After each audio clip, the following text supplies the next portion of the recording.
Hello there, and welcome to GamePoints, our weekly show where we all get together and kind of just bitch about what was going on in the past week, as well as hopefully give out some news information as to what's going on, what's coming out, and, well, just our general opinion on things. May or may not be video game related. We'll see how it goes. I am your host, Steven. Down to my left, your right, is Sean, also known as Twitter as the Disco King. On the opposite side of him is David, known as, once again, a name I still can't pronounce. Just call me Palshy if you ask. Palshife, you ass. Okay, gotcha. He just got Twitter today, so go follow him and give him some extra followers. My handle, of course, Terrible is CapitalistPig21. You can find me on there because Capitalist Pig was already taken by someone I don't know. So, fuck them. Anyways, starting off, does anyone want to go ahead and kick this off with anything that they need to get off their chest out the gate, or should I just go right into what is arguably the biggest news of last week? I think you should bill me second because I'm cooler. Yeah, okay, yeah. I will consider that in the future. Thank you. All right. So last week, if you missed it, Nintendo came out with their Nintendo Direct. That's kind of a mini E3 presentation they do every couple months or so, where they bust out all their information rather than showing up at a press conference. And the top thing they gave in that was the new 3DS XL is going to launch February 13th. New console. Does anyone really care? So I'll probably buy one. Is there a different? So it's just a extra button and two extra. It's an extra C stick and two extra buttons, right? Like R2 and L2. So yeah, there's basically two extra shoulder buttons. It's like ZL and ZR. There's a C stick, which works as another directional pad, and it works with any Circle Pad Pro games. So like old Monster Hunter and stuff, you can play that. There's new games coming out that are going to use it, and it's namely Xenoblade Chronicles. Dude, I don't care. I'm just going to use it for Monster Hunter 4. 3D. Well, speaking of Monster Hunter 4, the good news for people who are into that is that they actually have a Monster Hunter 4 system coming out. Yes. Good luck pre-ordering it because they did the Nintendo Direct, I believe, around 4 or 5 a.m. our time, Pacific Standard Time, which means it was sold out on the East Coast before GameStop's even opened up on the West. Yeah. So if you really wanted that, then Thanks, you ain't getting Nintendo. it. Sorry. Because Nintendo really loves the West. Oh, yeah. Yeah, it's true. They have some major issues with it. Now, if you're into Monster Hunter 2, like this is the one. Like it's actually beneficial to me because I just moved across country and my friends that play are on the West. But now it's online, so you can actually play with people online rather than having to be in the same room with them. If you can deal with Nintendo's laughable online setup they have for everything they do. Better than not having it online. If the game works online, we will find a way. Dude, their friend codes are like the old Metroid passwords. It's not that bad, man. What do you got against Metroid passwords? Yeah. They're long and annoying, and we've moved past them. If Monster Hunter ain't your jam, though, you can also, well, you might be able to pick it up on eBay for an extremely inflated price, but they also have the Zelda 3DS XL with the Majora's Mask on there, which is coming out the same day that launches as well. Once again, good luck finding them. From what I understand, they sold out before West Coast stores even opened up, so have fun with that. It does look kind of slick, but I really did not like Majora's Mask. What about you Okay, guys? so I thought I was like in the minority there and thought I was like the only one, because everyone I talked to, Majora's Mask is like their favorite Zelda game, and I thought it was like the start of the decline of those games. A cutoff. I think if you're any younger than Sean, you don't like Majora's Mask. But anyone who's Sean or older is like, so you're whatever. saying 1987 is like the cutoff there? That's yeah. watershed. If you were born in like 1990, Majora's Mask is your jam. I feel like it's the Black Album of Zelda games. Like, if you're a Metallica fan, you understand what I'm talking about here. There is a bunch of revisionist history when it comes to that Majora's Mask game, because when that game first came out, no one liked it. Everyone bitched about it.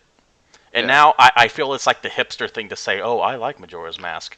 No, bullshit. When it first came out, you hated it. You being whoever's listening right now, you hated Majora's Mask. Yeah. It was them, yeah. Because Ocarina of Time was arguably the best Zelda, and then it went from that to Majora's Mask. Yeah.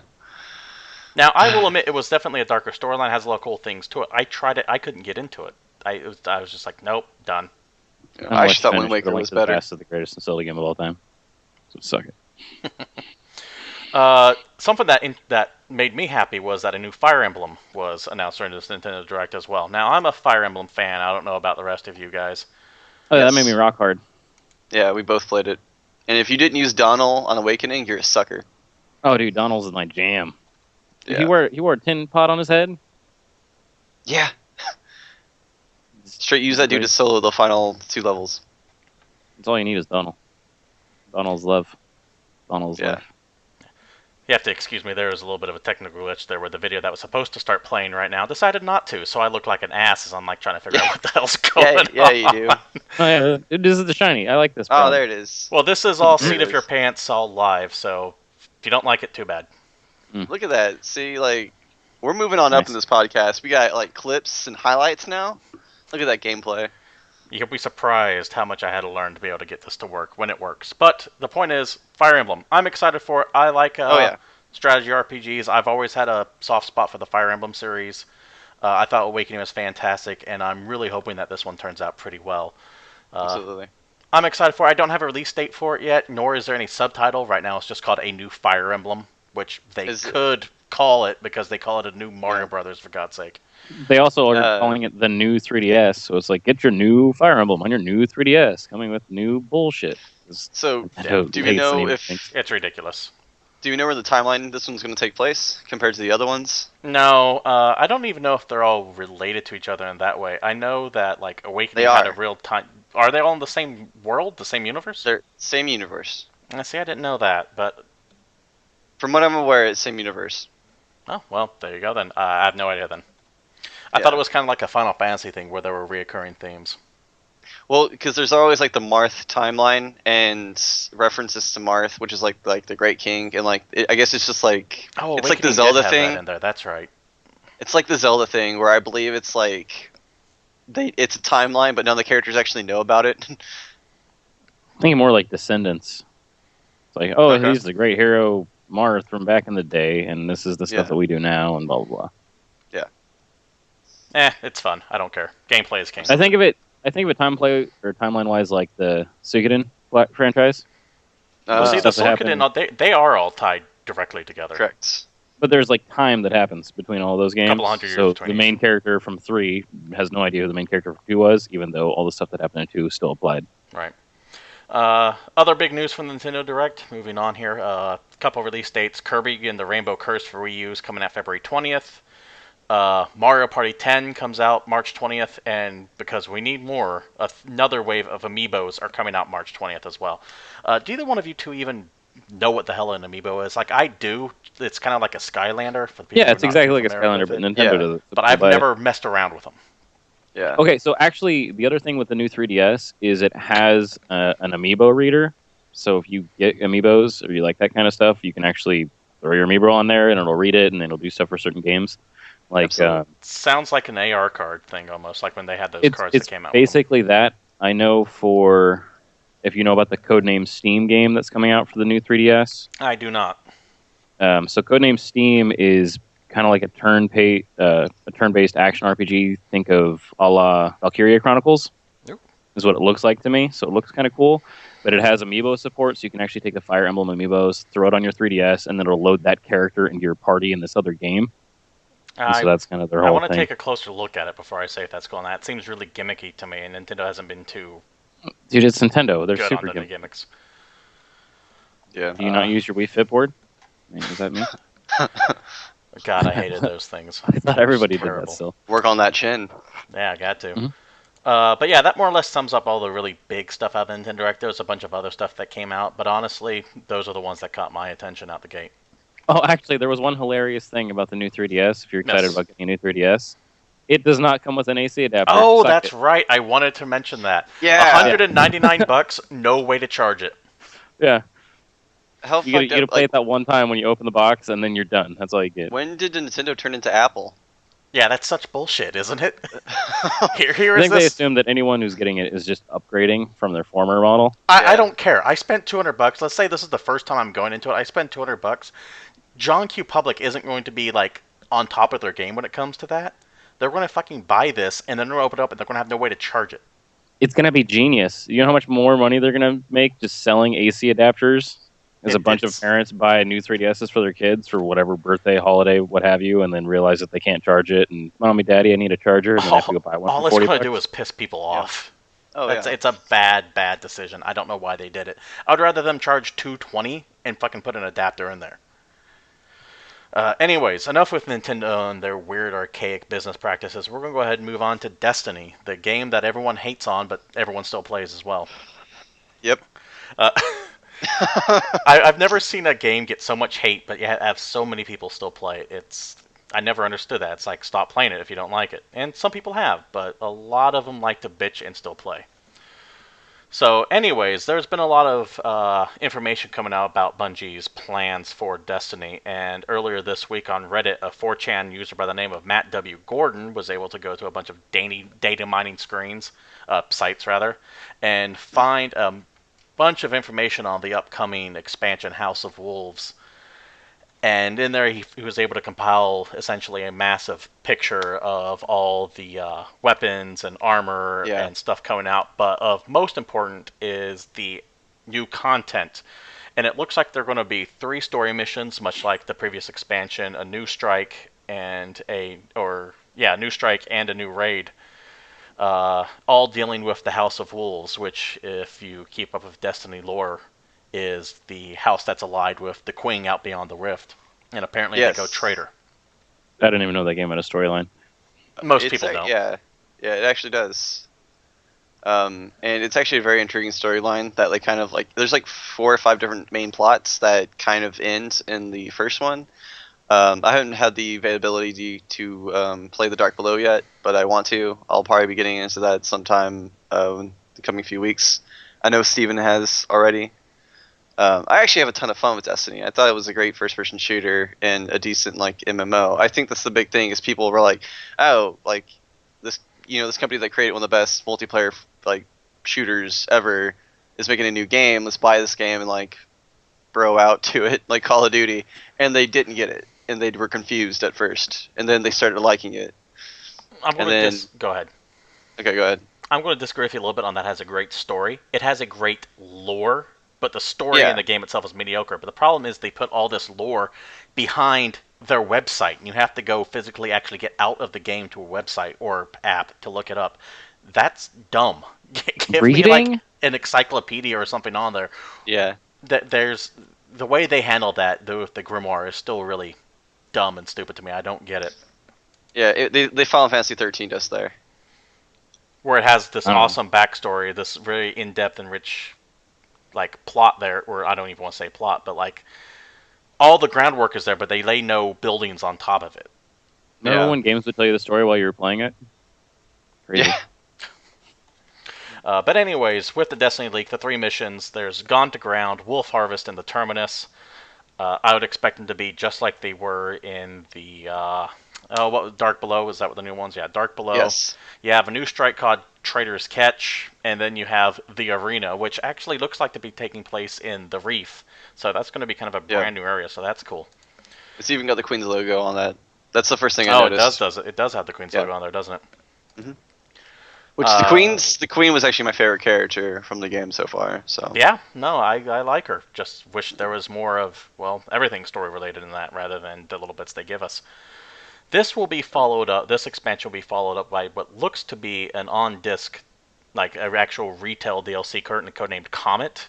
I have no idea what's going to be in it, and then it's going to be followed up with Episode 3 and Episode 4 called The Vex and I want to say The Long Dark or something like that for 4. Yeah. See, and this is why Destiny still has my attention, because I know they have this huge plan. So I'm gonna let it build out for a while, because this is kind of what happened in World of Warcraft when Vanilla came out. There were all the diehard fans still loved it and played it, but a lot of people didn't go to that game until Burning Crusade came out, which is when their numbers peaked, because they expanded on that universe and gave a whole bunch of people what they wanted, including myself. I joined when BC came out, so I'm hoping something like that happens. So I'm gonna hold out hope on that game. I do like playing it still, though. I like running around just shooting heads off people. I'm just gonna go ahead and continue to not own it. That's my plan. So, overall opinion of Destiny seems to be it's a solid, competent shooter, but was just disappointing. Wait, Destiny? Yeah. I guess overall disappointed. I wasn't disappointed with it because I kind of lowered my expectations. It's the whole going to a movie you know is going to be terrible, but you're like, maybe it'll be good. So I kind of did that. Like I lowered them pretty low because it had such hype, and I actually did play the beta, so I knew kind of what to expect. So I mean, I enjoy it for what it is. I don't think it's gonna. I don't think it was like the greatest game of all time or anything like that. I don't think it compares to Halo, like their last big release, but it's still fun. I just think people else, want it more. It's better than Brink. It's better than Titanfall. It's better than Brink. It's Man, Titanfall, what a flash in the pants. Last year was really weird for AAA development. A lot of hype games with very little payout, and one of the bigger hype games in 2015 coming up is Evolve.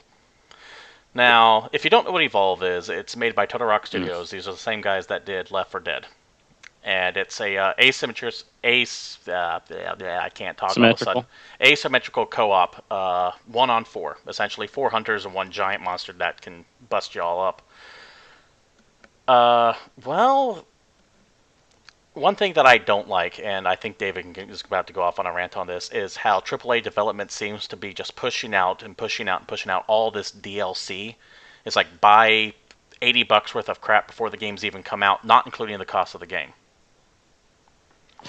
And yeah. No, Evolve, okay, so I'm really excited for Evolve. I got super into it. I totally bought into the whole hype train of Evolve. Because I love that concept of 1v4, getting into matchmaking, being able to fight your friends and all this shenanigans.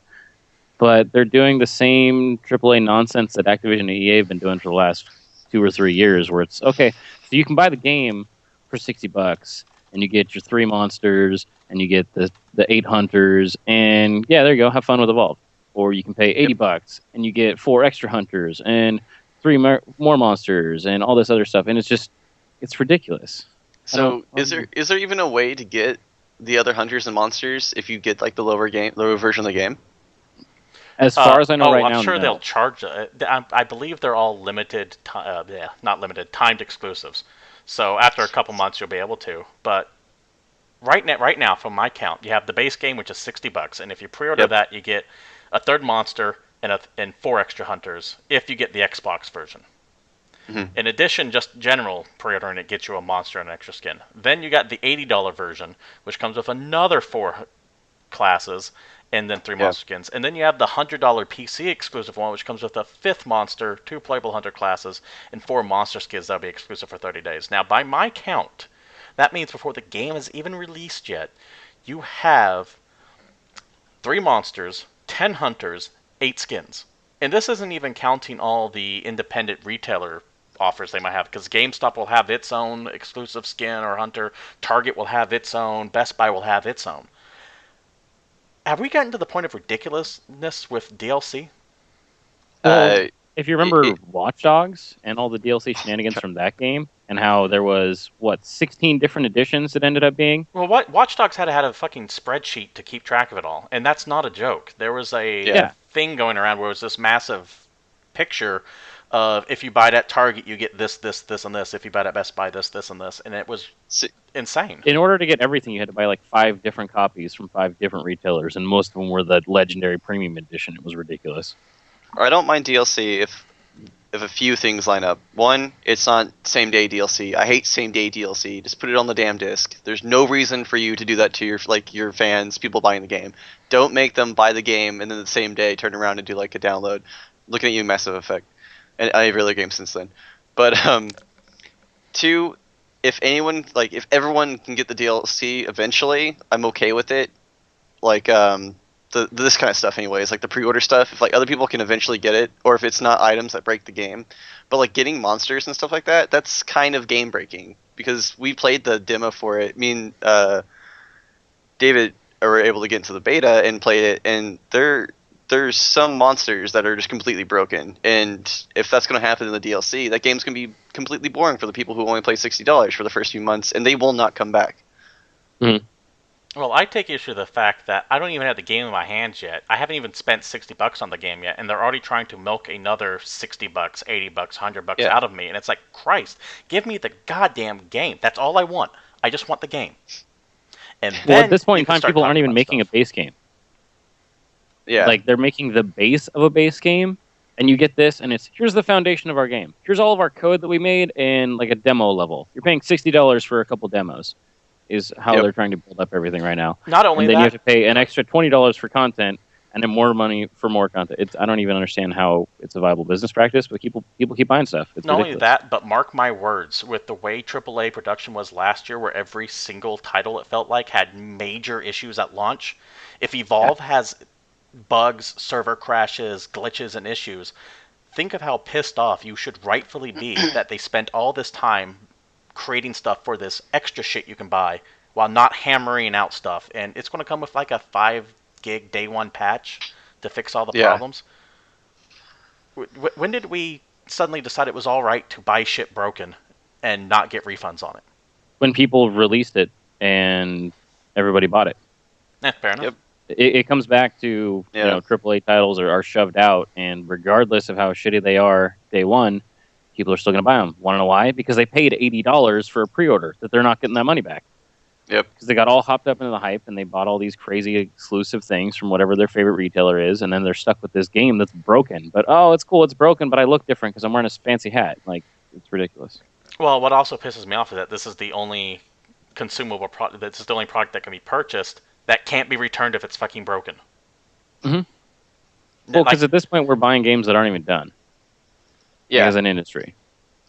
Yeah, but could you imagine though buying a car and it's missing like 2 fucking wheels and steering wheel?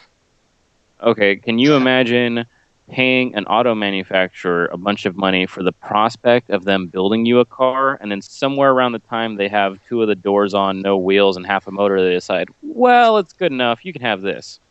And we'll send you the other stuff later. No. Give me what I paid for. But anyways, yeah, that sums up 2014 in a nutshell, like a fellow in Twitch chat saying, Swift Medi. Watch Dogs had issues. Ren. No, actually, Watch Dogs was relatively smooth. But Halo Master Chief Collection had issues. Drive Club was a fucking disaster. We just talk about Ubisoft? Hey, do you have the numbers on the Assassin's Halo Creed. collection? Like how well it did? No, I don't have those numbers handy. I feel like it didn't do too well, just from what I've seen them sell, like from just my experience. But I feel like it should have done well. You know, I don't have any of that information for you, unfortunately. Okay. But enough of AAAs. Let's talk about the quote-unquote indie game scene. And I don't like that term indie, but people understand what it means when I say it. Who here played the first Hotline Miami? Oh, dude, that's on Steam. Not. I think I got it in a bundle for like $2. David, why don't you go ahead and break down exactly what Hotline Miami is? Who likes twin-stick shooters? Okay, I got it. Remember Smash TV? Mm-hmm. Big money. And how you go into a room and there's bad guys in the room, and then you shoot the bad guys and you get prizes? Think of that, but then mix it with like a Quentin Tarantino movie. Fair enough. It's also So it's brutally Running hard. Man. Actually, Smash TV was Running Man. Yeah, Hotline Miami is also extremely hard. It's like if you get shot once, you're dead, and these people have like insanely fast trigger fingers. So yeah, it's just super graphic, but it's a top-down 2D shooter, so super graphic is, look at all this pixelated blood. It's colorful, it's got tons of sweet music. But They had a Hotline Miami DLC to Payday, that was exciting. Quentin Tarantino is a good expression for it, though, because it's super violent, and of course, anytime something's super violent, Australia, God forbid, can't let adults choose, and Hotline Miami 2 was refused classification in Australia, which essentially bans it from Australia. The Australian Classification Board said, quote, and keep in mind, they're speaking of grown adults here when they say this, Hotline Miami 2 depicts, express, or otherwise deal with matters of sex, drug misuse, or addiction, crime, cruelty, violence, or revolting and abhorrent phenomena in such a way that they offend against the standards of morality, decency, and I can't fucking talk today. Generally accepted by the reasonable adults. We'll just move on. To the extent that they should not be classified. Essentially, what they're saying is... I can't go to Australia. What they're saying is that... This is so terrible that the people that live here could not make a good decision and buy it.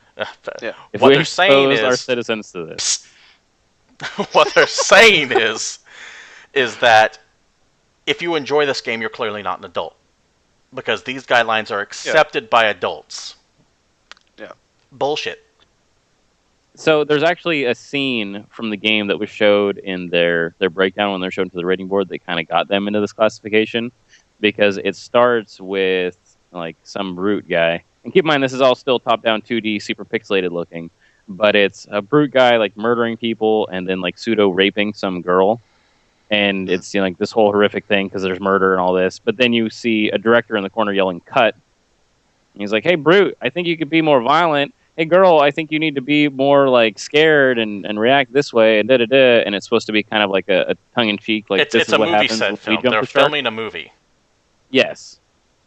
And that whole scene, since it started with like a portrayal of rape, is just like, nope, that's too offensive. We can't do that. That's the scariest thing of all time. If we release that to Australia, a whole nation of criminals, then they're going to go back to how they started. Well, the big bugaboo is that Australia's classification board said, oh yeah, they're thrusting on top of the person, but Devolver Digital took issue with them saying that, and they responded by saying, we're concerned and disappointed that a board of professionals tasked with evaluating and judging games fairly and honestly would stretch the facts to such a degree and issue a report that describes specific thrusting actions that are simply not present in the sequence in question and incorrectly portrays what was presented to them for review. Though we have no plans to officially challenge the ruling, we stand by our developers, their creative vision for the storyline, its characters, and the game, and look forward to delivering Hotline Miami 2 Wrong Number to Vance very soon. That's from publisher Devolver Digital and Denton Games. As a side note, I still think it should have been called Hotline Miami 3 Wrong Number, but moving on. How about 2 1/3? I don't think David got the joke. No, I understand that. But it could be 2 1/3. Man, fuck. But anyways, Devolver Digital essentially came out and said, yeah, they're fucking lying, but we're not going to challenge it. However, in an awesomely pimp move, the game's lead designer, Jonathan Soderstrom, and I know I mispronounced that name, but he Super essentially... Swedish guy. Yeah, met the guy. He's super, super Swedish. Wore like a Hawaiian shirt, too, because he was promoting Hotline Miami. It was really intense. But anyways, he straight up said, quote, if it ends up not being released in Australia, just pirate it after release. No need to send us any money, just enjoy the game. Yeah, I've read that. Like a boss. Ass off.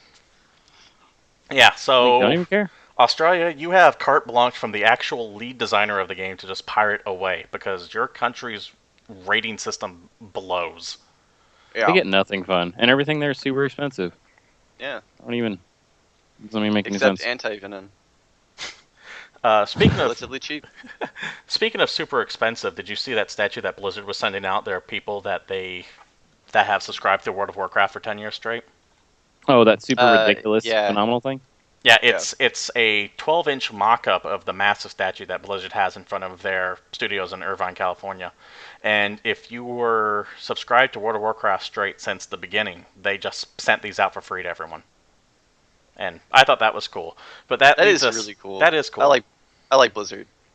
That leads us into something that happened earlier last week, is that the United States Patent and Trademark Office essentially suspended their upcoming first-person shooters, Overwatch. They suspended the trademark for that because apparently there is an app that's like a paintball shooting app called Overwatch, and there's a conflict there. Now, this is going to be one of those things that get overturned pretty quick with Blizzard coming out on top, but they might have to change the name. I mean, it's within the realm of possibility. We'll see. Overwatched with a D. Well, I mean, I'm sure different. Blizzard has the money to get the name if they really want it. Does anyone care about Overwatch? Like, I have no interest in it whatsoever. Oh, yeah, that Absolutely. looks phenomenal. I just cannot bring myself to care. I'm all on the hype train. Yeah, like, my flag is fully raised right now.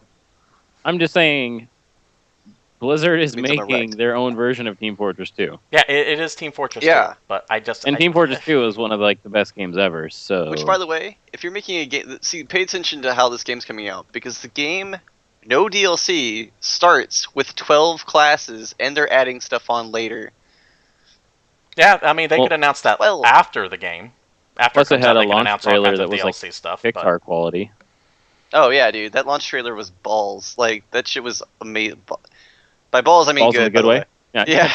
The nice, sweet, round balls. Yeah. It's like how if it's cool, it's like, bad, but it's actually good. Yeah. We're adapting balls for that. Oh, and like that. If you haven't seen the trailer for Overwatch or whatever it's going to be called, go find it from the BlizzCon and watch that shit because that game looks amazing. put that on your YouTube's machine and then watch it and then put on your headphones and turn it up and be like, oh man, I'm so excited. I can't support that statement. I was bored to tears with it, and I just do not care. Plus, it won't come out until 2018, knowing Blizzard. So, yeah, that is true. Well, whatever. A studio that has been cranking out titles a lot recently is Telltale Games. Yes. They have the Game of Thrones currently going on, Tales of the Borderlands. They have the Minecraft game coming out. They just finished up Walking Dead, and apparently there's even more stuff coming out from them. Kevin Berner, who's the CEO of Telltale Games, came out recently and said, "We're already working on some of the biggest franchises in entertainment, and when you add our unannounced partnerships and upcoming original IP, it's clear that the most exciting time to be at Telltale is now, and there will continue to be more and more opportunity to innovate ahead of us." So not only do they have 3 upcoming games, 2 of them have already released the first episodes, and then you have Minecraft. You have another unannounced franchise deal, and then you have original IP from them coming as well.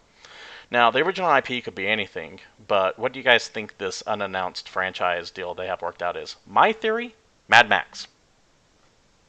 Oh, that's way better than what my theory was. That's a good one. I was thinking Sons of Anarchy.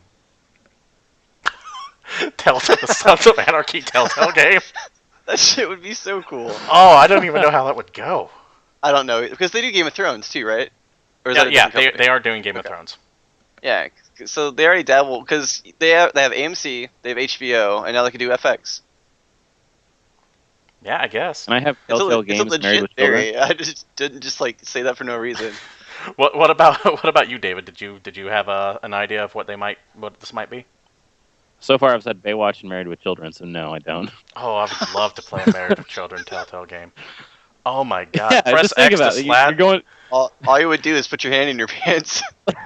Yeah, press X to slam Kelly's boyfriend's head into the wall. Yeah. Oh my god. Press T to tell off this fat chick trying to buy shoes. Yeah. Now, what's funny is we've mentioned 2 shows that Katherine Heigl's been in. Which and which? I'm not very well versed in Katherine Heigl's career.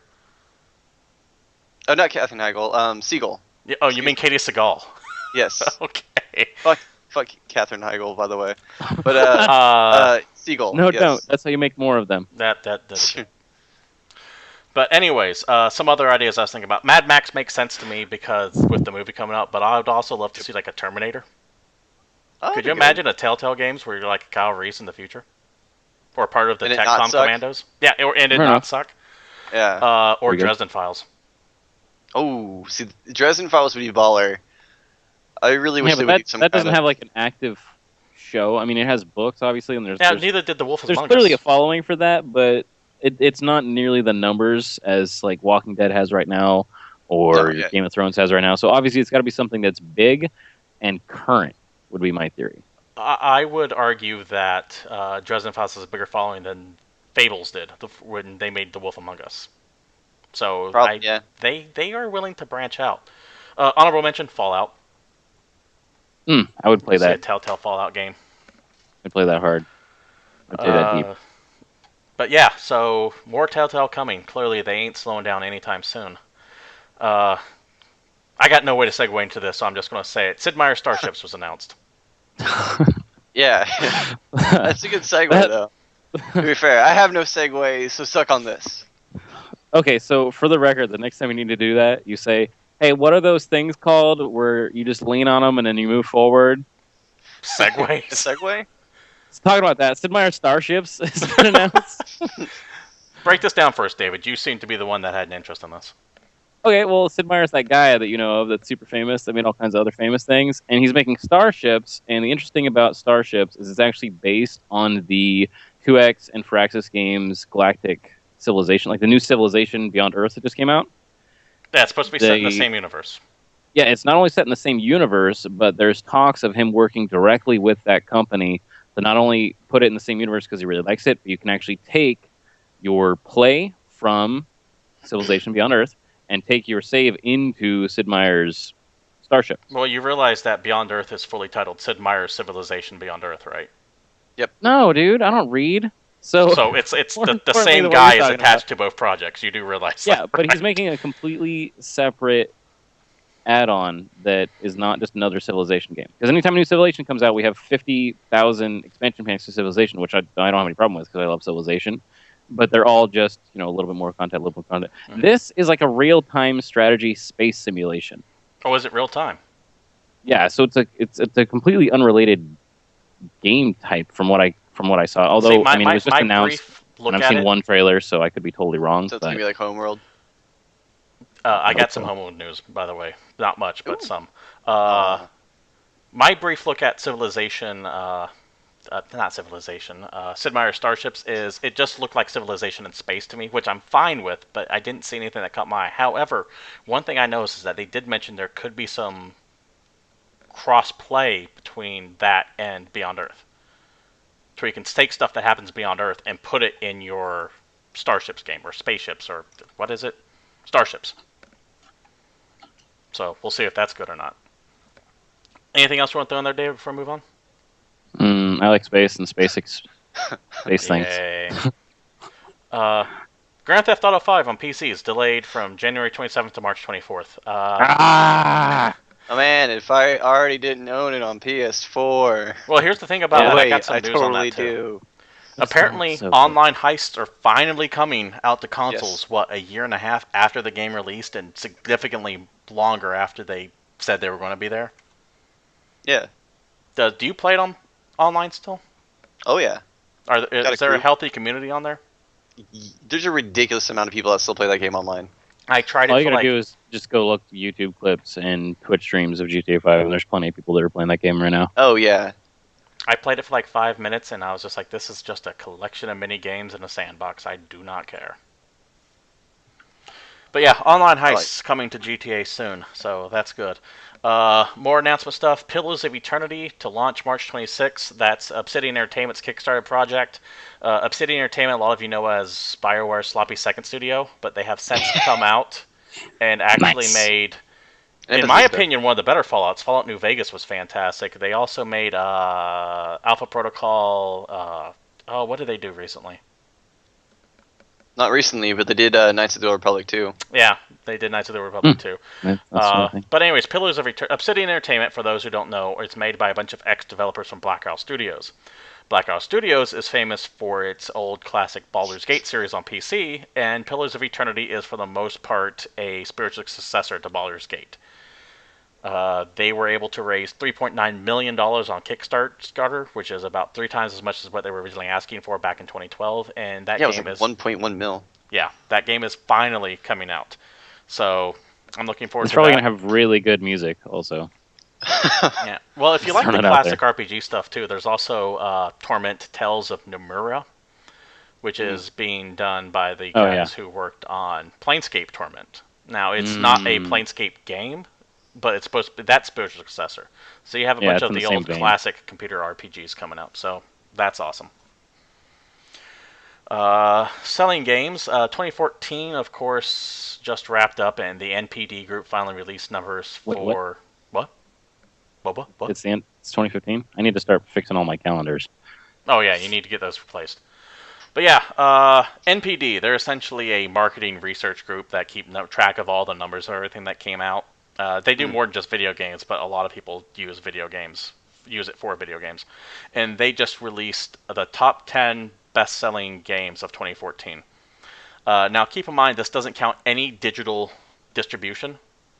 So the numbers aren't necessarily as reliable as they used to be, say, five years ago, since the digital marketplace has exploded over the past 2 or 3 years. Yeah. It's also only U.S. games. It is also only U.S. games, but it does consider all copies of the game. So it counts Game of the Year editions bundled in with consoles, and any special collector's editions as well. And the number 1 top-selling game of 2014 was Call of Duty Advanced Warfare. Yeah, and even if you take into account worldwide and probably digital downloads, that game's still probably going to be number 1. Yeah. It was followed by Madden NFL 15, Destiny, Grand Theft Auto 5, Minecraft, which is still number 5 after being released. How long ago was Minecraft released officially? 2 years ago? Released officially? Probably 2 years ago. ago. I've been playing that game, though, since 2009. Yeah, fifth most best-selling game in 2014. They keep raising the price on it, so they keep just getting more money on it. I bought it when it was like $5 or $10, way back I did when. I too. haven't gone back to it. $5. 6 is Super Smash Brothers, then NBA 2K15, Watch Dogs, FIFA 15, and Call of Duty Ghosts. One thing to note, of the 10 games that were the top selling in 2014, 3 of them came from Activision Blizzard, 2 of them came from EA. All the others came from, and 2 of them came from Take-Two. All the others were Nintendo and Ubisoft. Also, Smash Dogs counts both consoles. Smash Dogs Smash does Dogs? count. Yes. Super Smash Brothers, whatever. Super Smash Brothers counts It's both Wii and consoles, 3DS as stuff. does Ubisoft. And any title on here counts across all consoles it was released for. Yep. Just not digital. One thing Nintendo know how to do. Release the same game over and over again. Release the same game over and over again. But they're slightly better at it than other companies. Well, see, here's yeah. the thing with all that. You see a lot of like 2s and 3s and sequels on there, but the thing is, people buy these every year. Yep. If people were buying my game year after year after year, you're damn right I'm making that same game year after year after year. Well, I mean, if you look at it, these are the games that parents buy for kids. And I will say this: With the maybe the exception Call of of Duty Grand Advanced Warfare was the best one I've played since 2, including like the Black Ops games and everything like that. It was actually a pretty good breath of fresh air when it came to Call of Duty games. That being said, it's still not as good as that franchise used to be. No, that franchise peaked with Modern Warfare 2, in my opinion. Absolutely. No, Second, you're third? absolutely right. But yeah, that was the best-selling games of 2014. We're going to go ahead and move on to new releases this week, starting first with Resident Evil HD Remaster, Remake, Re-Release, Re-Buy. Again. My review for this should be going up at GameCritics.com, hopefully now, if not later. I liked it. It's still Resident Evil. I gave it an 8.5 out of 10 when I reviewed it. It is the exact same thing as the GameCube version, which in itself was a remake of the PlayStation 1 version. And they didn't change much to it, with all the good and bad that comes with. Dude, let me say something. I'm so hype about all these like clips you're adding in here. That stuff gets me off. Okay, but wait. So, from what I understand, what the HD remake is, or remaster, since they already did an each remake, is one major thing was changed in this game from the other remake, and that's the tank controls, right? Oh god, yes. You can actually... It makes sense now. See, the direction you move the controller in is the direction you move in on the game. Now, you can still get your tank on, though, if you like that old school controller. They give you the option to choose between the two. So is it complete analog movement? It is complete analog movement or old classic tank movement. Okay. You can choose which one. They up-resed all the parts graphics. of rooms you were never able to go to before. Yeah. Technically. Well, go ahead. I'm watching this video as we're talking, and that the scene where the zombie turns his head has to be like one of the most iconic scenes in gaming history. Oh yeah, no, that's why they kept it in there for the most part, scene for scene. Absolutely. What is awesome is that they up-resed all the graphics. Not just up-resed them, but they actually redid like the lighting to a lot of the rooms. Now, if it's been a while since you played it, you're not going to notice too much of a difference, but I popped in the old GameCube version of it so I can get a comparison, and goddamn does it look a lot better than it used to. Oh, yeah. Yeah. So from what I was looking at, they upscaled all the backgrounds and made those more HD than they were, but from what I understand, they actually took the characters and like brought them up to the newest like Resident Evil 5 level or Resident Evil 6 level. Yes. Is that pretty accurate? They look a lot better. I will definitely say that. It's the Lisa Trevor version, right? Yes, it's the GameCube version that came out in 2002, I believe. Yeah. Itself a remake of the one that came out in 96. Which yeah, because the first one was great. The remake made that game even better, which is it's surprising when a game is remade and they add stuff on it when it's actually better. Yeah, the remake is the superior version. Now, keep in mind, I said with all the good and bad, because they didn't update any of the dialogue. All the cheesiness is still there. All the unintentional camp is everywhere through it. Well, if there wasn't that, then it wouldn't be first Resident Evil anymore. In my review, I compare it to like a low-budget sci-fi production like Sharknado, and that's the best way to go into it. I feel like it'd be just going and watching the original Dawn of the Dead, but suddenly it's released on Blu-ray. Yeah, and if you've watched the show before, back when we used to do it, you know how big of a survival horror is my favorite genre, and I'm kind of disappointed with the way the genre's gone the last probably 5 years. So I love seeing games like this getting remade, and like hopefully some other game companies like indie games will design. I love the old still cam, and I think there's still a place for it. Like you don't have to make a AAA title for it, but make like we have the technology now. Like we have the funding with Kickstarter and like that to make a good still cam survival horror game. I want that again. You want with super high res backdrops. Yeah, you want the 2D/3D high-res backgrounds where the camera doesn't follow the character. It's just here's a picture, and then you leave, and then here's another picture. Love it. And Downpour like had such potential, but shitty controlling. Silent Hill Downpour. Yeah, still shitty controlling and just terrible game overall. But like the idea, I liked the direction they were trying to go with it. If they had a better company, but which might happen. Well, with any luck, Hideo Kojima will be able to pull off Silent Hills. So far, I'm excited, Yes. but I haven't seen much on it. So if 2014's gaming scene has taught me anything, I'm going to reserve judgment before. If nothing else, it'll jump look on really this. good. Yeah. Oh, absolutely. And it'll also have hour-long cutscenes. Yep. Although I Guillermo del recommend Toro. we just don't pre-order. Just wait for games to be released. That's literally all you have to do this year. Is just stop pre-ordering games, wait for them to come out, wait like a month, and then buy it. Yeah, but that comes out tomorrow or tonight or whatever. It should be out by the time you're seeing this. Also coming out later tonight, Tuesday, is Saints Row 4: Gat Out of Hell. Yeah, that's what I'm doing when we're done. Yeah, same here. I've been sitting on it. I actually have to wait for that one to go live on the servers, unfortunately. But I'm excited for it. You get to shoot the devil in the face. Yeah, Johnny Gat is one of the greatest characters of all time. This period. The musical number is fantastic. Oh, dude, I didn't even. That's news. Oh yeah. Oh, it's so good. Full, Oh, it's full so on good. song and dance. That's all we bring, baby. It's the news. That begs the question, though. Where does Saints Row go after this? What's Saints The Row moon. 5 going to be? There has to be a Saints- bridge between Saints Row and Red Faction, so That's true, because they're in the same universe. Yeah, they are in the confirmed. same universe. That means they'd have to recreate the Earth, though, because spoilers for a game that's over a year old. They blow up the Earth in the first 5 minutes of Saints Row 4. That's not really. Okay, so check it out. Where does Red Faction take place? Because it ain't fucking Earth. Yes, but they fight Yeah. Earth. And Red Faction 2 technically did take place on Earth. Whatever, Steven. Technicality. That's Whatever. Earth too. And didn't the second one suck anyways?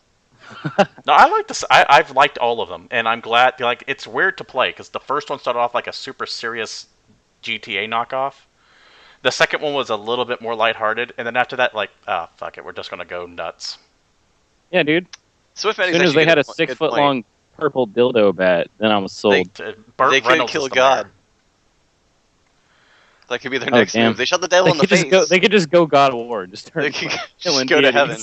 Well, Yeah. they technically have a time machine now, with the way That's Saints true. 4 ended. So it could be Saints across time. Dude, like it's Saints literally stomping out like, Hitler. okay, here's an hour-and-a-half section where the whole goal is that you get to punch Hitler right in the dick. Yeah, with the purple dildo. Yeah. Other releases, not necessarily Uncut. as mainstream. Citizens of Earth comes out on 3DS, Vita, and Wii U. I believe PlayStation Network and Xbox as well. I'm not positive on that. Essentially, this is a tribute, kind of, to Earthbound. Okay. Ooh. Don't know if any of you two played Earthbound.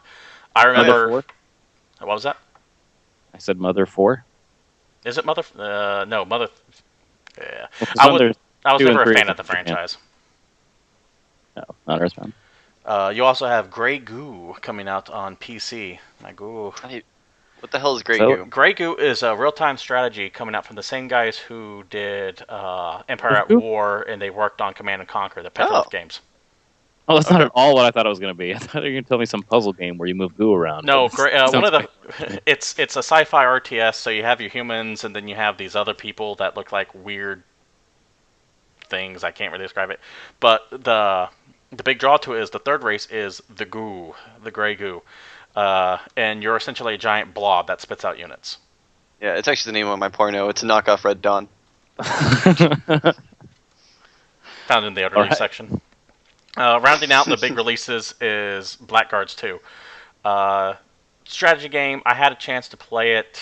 No, I didn't play it. I got a chance to get a closed doors preview of it about 3 or 4 months ago. The preview that I saw was full of bugs and riddled with some major issues, so I didn't have too many high hopes for it. Is it blacker and guardier? No. However, since it's been released, it's been getting decent reviews, between 7.5s and 9.5s. So maybe they fixed a lot of the problems that I had with it when I first saw it. Set in the Dark Eye universe, which is a huge German D&D setting. It's not D&D, but it's a pen and paper role playing game, but it's big in Germany, and that's where the company Daedalic comes from. So if you're looking for a strategy RPG, Blackguard 2 on PC. I'm being told it's good. What I saw of it back in, I want to say October, wasn't too promising though.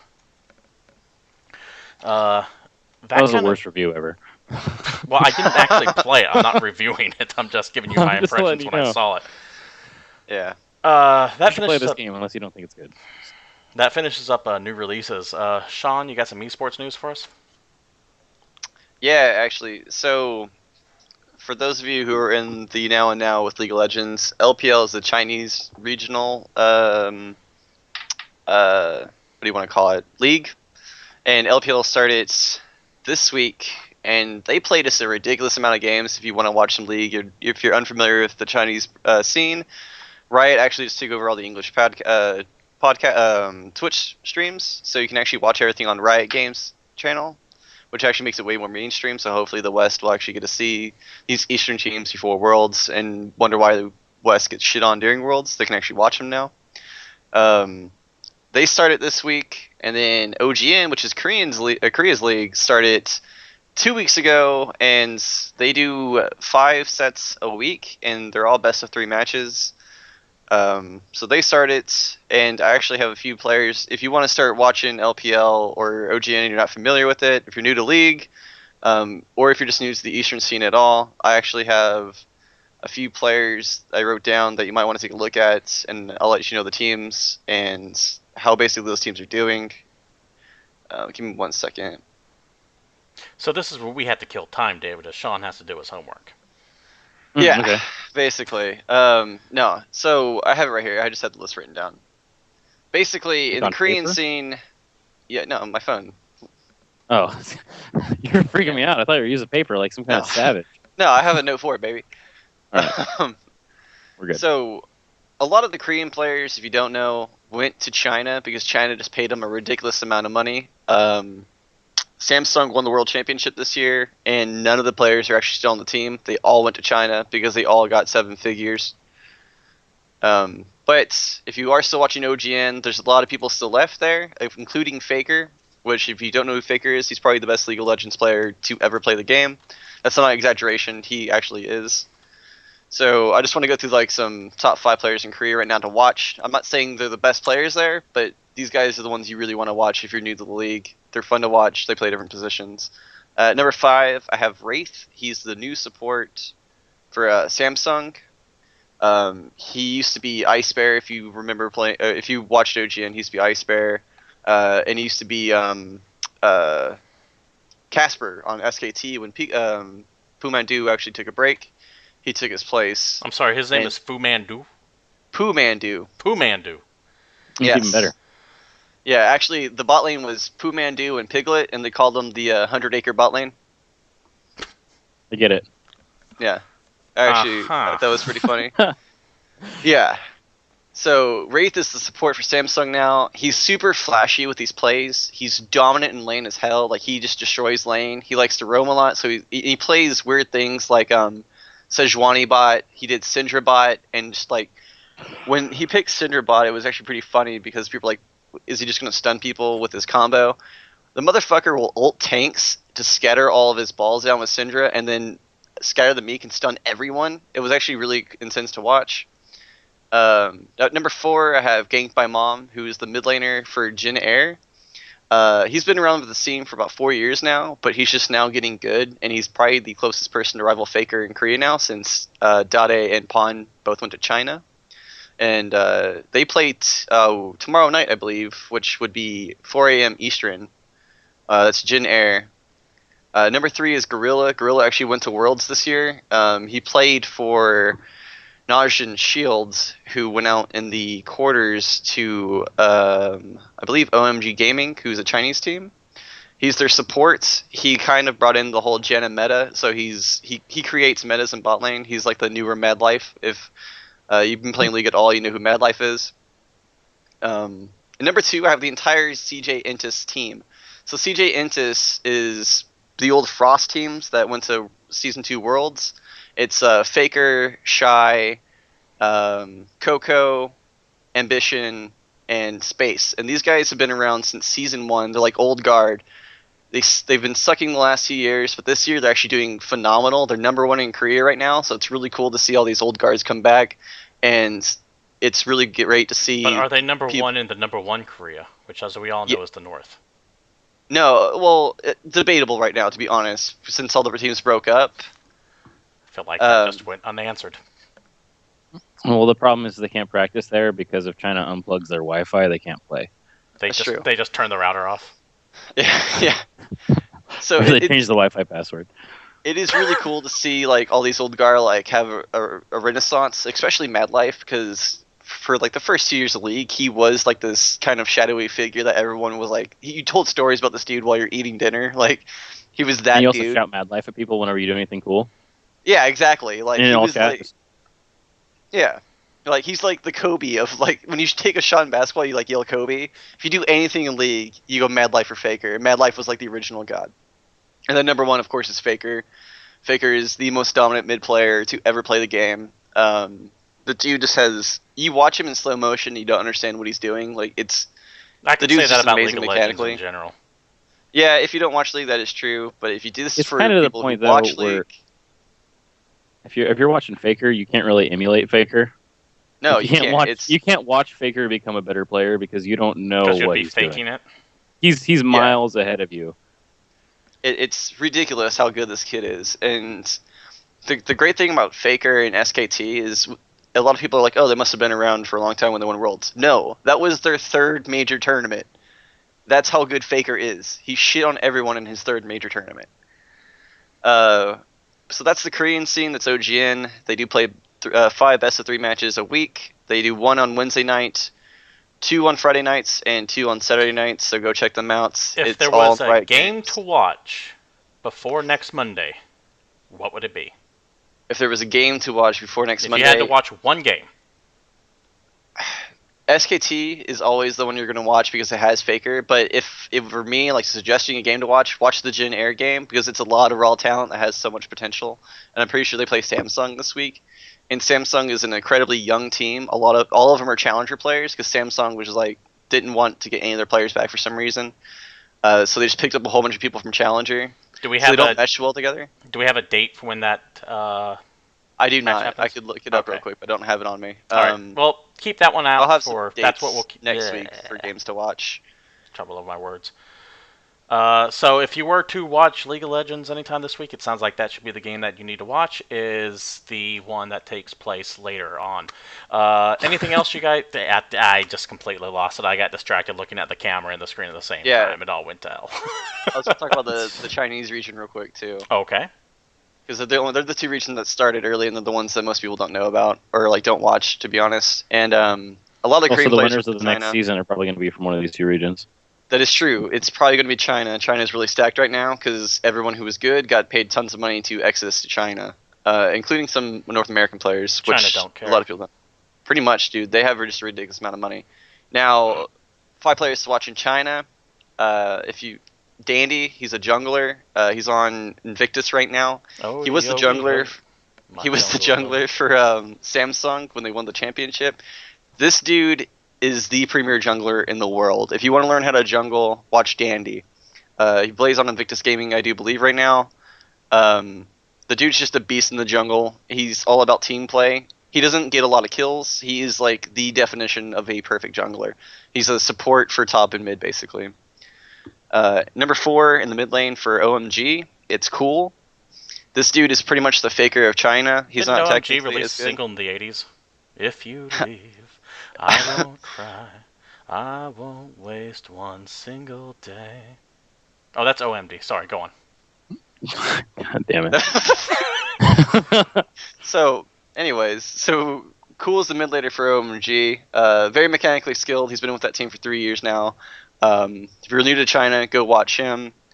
Number 3, I have Uzi I, and it is Uzi I. It's not Uzi. It's Uzi I. As in weeping. Saying it. Yeah, or as in the gun.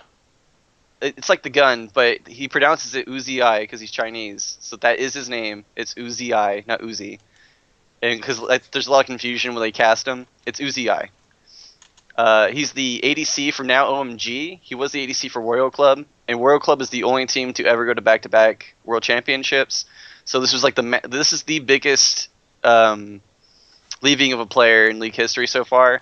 Was this prime ADC going to their rival OMG, and now OMG is probably the most stacked team in the world, and it's all Chinese players, no Koreans, which is actually a shock.